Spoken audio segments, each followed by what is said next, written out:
ভাই আইন চলে আসলাম আবার হযরত ইউনূস নবীর রওজা মুবারকে। আপনারা ভিডিওটা ধাক্কা মেরে যাবেন না প্লিজ। এই ভিডিওটা আপনারা দেখবেন আর অন্যদেরকে দেখার সুযোগ করে দিবেন, কারণ উনি একজন নবী। আর এই নবীর রওজা যদি আপনারা সবাইকে দেখার সুযোগ না করে দেন তাহলে তো আসলে এটা ঠিক নাই। তো আমি মনে করি যে আপনারা যারা আজকের ভিডিওটা দেখতেছেন হযরত ইউনূস আলাইহিস সালামের রওজা মুবারক, তো অবশ্যই আপনারা ভিডিওটা সবাইকে দেখার সুযোগ করে দিবেন প্লিজ। আর এই দেখতে পারতেছেন উনার কবর, উনার ইতিহাস আমি আর কি বলবো, আপনারা জানেন উনার ইতিহাস, সবাই জানেন আমার চেয়ে অনেক অভিজ্ঞ লোক আপনারা। আমি একজন সাধারণ মানুষ, আমি এত কিছু জানি না, শুধুমাত্র আমি আপনাদেরকে ভিডিও ধারণ করে আমি দেখাইতেছি।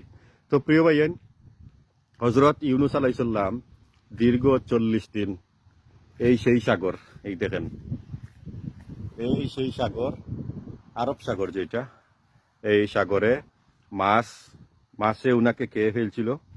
কিন্তু 40 দিন মাছ উনাকে পেটের ভিতর রেখে 40 দিন মাছ সাগরের মধ্যে দৌড়াদৌড়ি করছে। কিন্তু উনার অক্ষত অবস্থা এবং জীবিত অবস্থা কে রাখছে? আল্লাহ পাক রব্বুল আলামিন সেই মাছকে অর্ডার করলেন, হুকুম করলেন যে মাছ তুমি আমার ইউনূসকে হজম করবে না। তো দেখেন, আমাদের মতো যদি কোনো সাধারণ মানুষ, পাপী মানুষ আমরা হইতাম, তাহলে মাছ 10 মিনিটের ভিতরে আমাদেরকে হজম করে ফেলতো। কিন্তু হযরত ইউনূস আলাইহিস সালামকে মাছ দীর্ঘ 40 দিন তার পেটের মধ্যে রাখছে, হজম করে নাই। উনি অক্সিজেন কোথায় থেকে পেলেন? উনি কিভাবে বাঁচলেন? সবই আল্লাহর হুকুম, আল্লাহর ইচ্ছা। আল্লাহ চাইলে সবকিছু সম্ভব। তো যাই হোক, আমি এই মুহূর্তে ভিতরে প্রবেশ করব, আপনারা সাথে থাকবেন।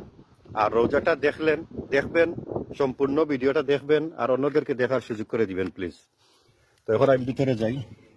আসসালামু আলাইকুম ইয়াহলাল কুবুর, সুবহানাল্লাহ। আল্লাহর কাছে চলেন আমরা কমেন্টের মাধ্যমে, আপনারা কমেন্টের মাধ্যমে আমিন লিখবেন, সুবহানাল্লাহ লিখবেন, আলহামদুলিল্লাহ লিখবেন। কারণ আজকে যে হযরত ইউনূস আলাইহিস সালামের রওজা মুবারকের ভিতরে প্রবেশ করতে পারছি, আল্লাহ পাক রব্বুল আলামিন পবিত্র মাটিতে আমাকে রাখছেন বিদায় আমি বারবার চলে আসি আর আপনাদেরকে দেখার সুযোগ করে দিই।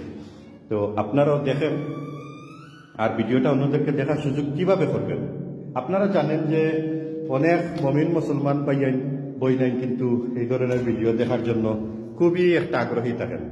তো একজন নবীর রওজা যদি আপনি অন্যকে দেখার সুযোগ মনে করেন যে করার দরকার, তাহলে অবশ্যই আপনি এই মুহূর্তে একটা শেয়ার দিবেন।